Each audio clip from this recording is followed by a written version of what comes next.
পাকিস্তান আফগানিস্তান সীমান্তে গিয়ে টিটিপির হয়ে যুদ্ধ করতে গিয়ে অনেকে মারা যাচ্ছে, একাধিক তরুণ মারা গিয়েছে।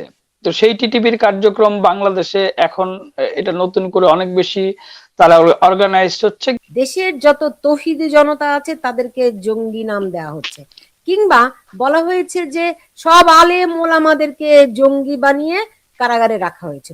মানে আলেম ওলামা আর জঙ্গি, এদের মধ্যে যে বিরাট একটা ব্যবধান, এই ব্যবধানকে একদমই আপসাইড ডাউন করে দিয়েছে গত 15-16 মাসের বিভিন্ন রকম নারেটিভ দিয়ে চেষ্টা করা হয়েছে আমি বলবো। তো তবে এ কথা তো সত্য যে বাংলাদেশের মানুষ ধর্মভীরু, ধর্মপ্রাণ। আহ কিন্তু এই যে ধর্মভীরুতাকে মানুষের পুঁজি করে একটা গোষ্ঠী যে উগ্রবাদে জড়িয়ে পড়ে, তাদেরকে যে ব্যবহার করে, এটি এই গত 15-16 মাসে যেভাবে করে অস্বীকার করা হয়েছে, এর আগে কোনোদিন কোন সরকার কি সেটি অস্বীকার করেছে? তো এর আগেও কিন্তু এরকম ছিল, একেবারে যে ছিল না তা না, সেই ফল কিন্তু আমরা পেয়েছি। বিশেষ করে আপনার নিশ্চয়ই মনে আছে যে 2001 থেকে 2005 পর্যন্ত যে ভয়ঙ্কর অবস্থা ছিল, বিশেষ করে 2000 সাল থেকে বাংলাদেশে যে জঙ্গি সংগঠনগুলো, উগ্রবাদী সংগঠনগুলো, তাদের তৎপরতা জোরালো ভাবে তারা তৎপরতা 99 সাল থেকে চালিয়ে আসছিল। নানা রকম হামলা, উদীচীর হামলা সহ, রমনার বটমূলে হামলা সহ, এবং সারা দেশের বিভিন্ন জায়গায় হামলা, গির্জায় হামলা, সিনেমা হলে হামলা, ময়মনসিংহের সিনেমা হলে, সেগুলো করে আসছিল। বাংলা ভাইয়ের কথা আপনি বলছিলেন, তার নৃশংস কর্মকাণ্ড চলে আসছিল। কিন্তু সেই সময় আপনি খেয়াল করবেন যে না, সরকারের পক্ষ সেগুলো থেকে যখন বলা হচ্ছিল সেগুলো যে, আমার মনে আছে, সেগুলো 2001 সালের পরে, ধরেন বাংলা ভাই এগুলো তো 2001 সালের পরে। হ্যাঁ 1 সালের পরে। কিন্তু আমি বলছি যে 1 থেকে 5 সেই সময়ে কিন্তু এটি ইগনোর করার একটা প্রবণতা ছিল, যেই যেই মূল পয়েন্টটা যেটা আর কি, যে তখন বলা হয়েছিল যে এইসব মিডিয়ার সৃষ্টি ইগনোর করার পরে, তারপরে কিন্তু 2004-এ 21শে আগস্ট হয়েছে, 2005-এর 63 জেলায় একযোগে বোমা বিস্ফোরণ হয়েছে, 17ই সেপ্টেম্বর, আহ সম্ভবত 17ই আগস্ট, আহ তারপরে আরো ঘটনা ঘটেছে। 17ই আগস্ট, হ্যাঁ, আই ক্যান রিমেম্বার। হ্যাঁ, 17ই আগস্ট। তারপরে অনেক ঘটনা ঘটেছে। পরে আহ, সারা বিশ্বের যখন নজর কেড়েছে এই ঘটনাগুলো, এবং চাপের মুখে এই সেই সময়কার শীর্ষ জঙ্গি নেতাদেরকে অ্যারেস্ট করে অনেকের বিচার হয়ে ফাঁসি কার্যকর হয়েছে। তারপরেও আবার 2009-10-এর পরে একটু কিছুটা থম মেরেছিল, কিছুটা স্থির অবস্থায় ছিল। 2013-তে এসে টার্গেট কিলিং শুরু হলো।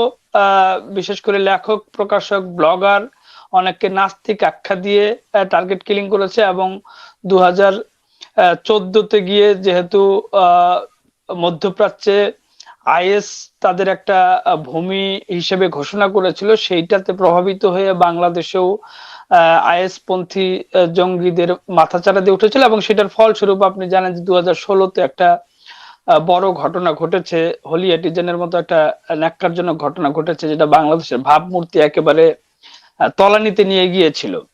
তো তারপরেও ওই যে ওয়েক আপ কলের কথা আমি বললাম, যে একের পর এক অভিযানের পরে সেটা নিয়ন্ত্রণে বা কোণঠাসা করে দেওয়া হয়েছিল। কিন্তু এই ধারাবাহিকতাটা, এইটা আসলে একটা দীর্ঘ ধারাবাহিক আহ, কার্যক্রম। এইটা ধরেন আমি 1 বছর করলাম, আর 1 বছর সবকিছু নিয়ন্ত্রণে এসে গেল। কারণ যেহেতু জঙ্গিবাদটা আসলে একটা আইডিওলজিক্যাল মানে ফাইট তাদের আর কি, যারা এইটাতে যুক্ত হয় তাদেরও একটা ভ্রান্ত হলেও সেটা কিন্তু আইডিওলজি, ভ্রান্ত আইডিওলজি নিয়ে তারা যেহেতু ফাইট করতে চায়, তো তাদেরকে এত সহজেই নির্মূল করে দেওয়া সম্ভব না আর কি। কিন্তু ইগনোর করলে, যদি আপনি ইগনোর করেন, যেটা 5 আগস্টের পরে করা হচ্ছে, গত বছরের 5 আগস্টের পর থেকে ইগনোর করলে পরে, সেটা তো আসলে তাদের জন্য একটা মানে উর্বর ভূমি হয়ে যায়। একেবারে মানে মুক্ত ভাবে তারা যেখানে ইচ্ছা সেখানে তাদের সাংগঠনিক কার্যক্রম, তাদের প্রশিক্ষণ, তাদের ফাইন্যান্সিয়াল এই ইয়া স্ট্রেংথ বানানো সংগঠনকে, সেগুলো অনায়াসে করা যায়। এবং আরেকটি বিষয় যে এই 5 আগস্টের পরে যে ধারাবাহিকভাবে ইগনোর করা হচ্ছিল আগের ঘটনাগুলোকে, নাটক বলা হচ্ছিল। অথচ দেখেন যে এই 5 আগস্ট পরবর্তী সময়েও কিন্তু এই জুন মাসে একটি খবর প্রকাশিত হলো যে বাংলাদেশ থেকে আহ, পাকিস্তান আফগানিস্তান সীমান্তে গিয়ে টিটিপির হয়ে যুদ্ধ করতে গিয়ে অনেকে মারা যাচ্ছে, একাধিক তরুণ মারা গিয়েছে। তো সেই টিটিপির কার্যক্রম বাংলাদেশে এখন এটা নতুন করে অনেক বেশি তারা অর্গানাইজড হচ্ছে, কিন্তু আইন শৃঙ্খলা বাহিনীর পক্ষ থেকে একটা মামলাও করা হয়েছিল। সেই মামলায় যাদের নাম ছিল তারা তাদেরকে অ্যারেস্ট তো দূরের কথা, তারা জাতীয় প্রেস ক্লাবে সংবাদ সম্মেলন করেছে, তারা আহ বাইতুল মোকরমের সামনে মিছিল করেছে, মিছিল করে উল্টো প্রেসারে ফেলে দিয়েছে আইন শৃঙ্খলা বাহিনীকে। এখন আইন শৃঙ্খলা বাহিনীর অবস্থা হয়েছে এরকম যে আহ ভাই তুমি থাকো, তোমার কাজ করো, আমি আমাকে শান্তিতে থাকতে দাও, এরকম একটা অবস্থা আসলে বাংলাদেশে। হুম হুম, একদম ঠিকই বলেছেন। আ- আমি ভবিষ্যতের দিকে যাওয়ার আগে একটু পেছনের দিকে যেতে চাই। 5ই আগস্টের আগে পরে অভিযোগটি এরকম যে যেই আন্দোলন সংগঠিত হয়েছে, যারা পুলিশদেরকে হত্যা করেছে, এর পেছনে এই জঙ্গি গোষ্ঠী ছিল। একজন অনুসন্ধানী সাংবাদিক হিসেবে আপনি ঢাকায় ছিলেন, কাভার করেছেন, আপনারা কি দেখেছিলেন? না, এটা তো একটা আহ, ছিলই, মানে এত বড় যে ঘটনা, এটা আসলে আহ, যে আন্দোলন চলছিল, এই আন্দোলনের যেমন আহ, সাধারণ মানুষ আহ, যোগ দিয়েছে, হয়তো তাদেরকে ভুল বুঝিয়ে আনা হয়েছে বা সেটি ভিন্ন প্রসঙ্গ। যেমন সাধারণ মানুষও এসেছে, তেমনি সাধারণ মানুষকে ব্যবহার করে একটি গ্রুপ বা একাধিক গ্রুপ, তারা তাদের যে টার্গেট, সেই টার্গেটে তারা ধ্বংসাত্মক কার্যক্রম চালিয়েছে। না হলে একেবারে সাধারণ যারা মানুষ তারা কখনো পুলিশকে মেরে উল্টো করে ঝুলিয়ে রাখার মতো নির্মম, আমি মনে করি যে সাধারণ মানুষ কখনো হইতে পারে না। সাধারণ মধ্যবিত্ত মানুষ কখনো হওয়ার কথা না।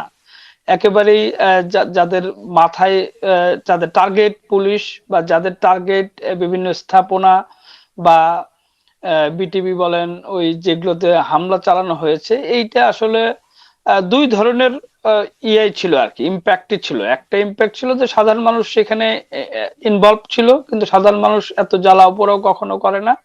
তাদের ভেতরে ঢুকে এই গোষ্ঠী, সেটা জঙ্গি গোষ্ঠী হোক বা অন্য কোনো গোষ্ঠী, তারা সেটা করেছে। এইটা আসলে একেবারে নিবিড় ভাবে আরো অনুসন্ধান করার দরকার যে তারা উম, কারা ছিল। এটা থাকারই কথা, থাকবারই কথা, এটা অস্বীকার করার উপায় নেই। সেটা কি, সেই প্রচেষ্টা কি বাংলাদেশের গণমাধ্যমের তো এখন এই সময়ে নেয়ার সুযোগ ছিল না? কিন্তু ধরেন, হয় না যে আমরা, মানে অনুসন্ধানী সাংবাদিক হিসেবে আমি নিজেই কাজটি করি, সেটি হচ্ছে যে অনেক সময় পরিবেশ থাকে না যে একটা একটা ভালো একটা রিপোর্ট করার, কোনো একটা বিষয়ে অনুসন্ধান করার। কিন্তু কিছু আলামত, কিছু তথ্য প্রমাণ আমরা সংগ্রহ করে রেখে দেই, যখন একটা অনুকূল সময় আসবে ওইটি প্রচার করতে পারবো, তখন সেটি করব, এরকম একটা তো ব্যাপার থাকে।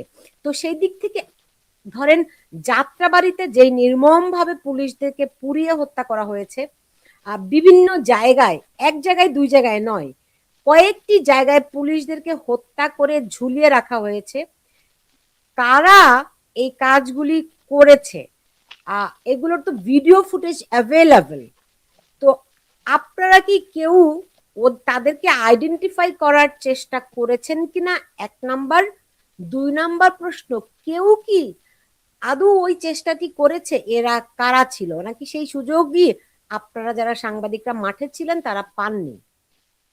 না, এটা আসলে ওই সময়ে 5 আগস্ট পরবর্তী সময়ে এমন একটা অবস্থা ছিল, এবং তারপরে এখন পর্যন্ত আহ, যে এমন অবস্থা, সেটা নিয়ে সেরকম কোনো অনুসন্ধান তো দূরের কথা, মানে সাধারণ রিপোর্টই আসলে করা মুশকিল হয়ে যাচ্ছিল। আপনি জানেন যে বাংলাদেশের বড় দুটি গণমাধ্যমে যেভাবে আক্রমণ হয়েছে, আগুন, এর আগে কখনো এরকম এত বিশাল আকারে কখনো আক্রমণ হয়নি। আমি নিজে আহ 11ই এপ্রিল একটা রিপোর্ট করেছিলাম।